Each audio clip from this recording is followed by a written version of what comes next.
हर लगन में बजने वाला गायक इस लगन में क्यों नहीं बजा। नमस्कार दोस्तों, भोजपुरी अपडेट में आपका स्वागत है। तो आज इसी के बारे में इस वीडियो में बात करने वाले हैं, तो वीडियो के अंत तक देखें।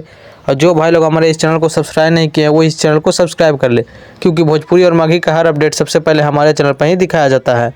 तो दोस्तों, इस साल 2026 के इस लगन में पवन सिंह, टुनटुन यादव और नीलकमल सिंह का गाना नहीं बजा ग्राउंड लेवल पर। लेकिन पीछे हर एक साल इन गायकों का बहुत ही अच्छा गायक लगन में चलता था, लेकिन इस वर्ष किसी का गाना नहीं चला। पवन सिंह का बात करें तो पवन सिंह का गाना तो साफ साफ डाउन चल रहा है, कोई भी मार्केट में नहीं बज रहा है गाना। और नीलकमल सिंह का भी वही हाल है, टुनटुन यादव का भी वही हाल है। देखिए, पवन सिंह का पिछले साल या 4-5 साल से सभी गाने हिट होते थे और बहुत ही अच्छे लगन में चलते थे।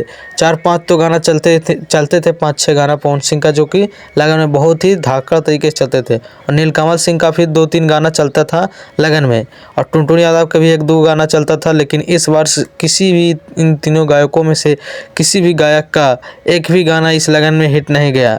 बात करें खेसारी लाल यादव का, तो खेसारी लाल यादव का एक गाना है इस लगन में बज रहा, जिस गाने का नाम है कमर में दागी। और बात करें कि किस गायक का गाना चला इस लगन में, तो दोस्तों खेसारी लाल यादव और रोशन रोही और आशीष यादव, जो कि माघी कलाकार है, इन लोगों का अच्छा खासा ग्राउंड लेवल पर बजा गाना लगन में। तो हमारे इस वीडियो के अंत तक देखने के लिए बहुत बहुत धन्यवाद दोस्तों।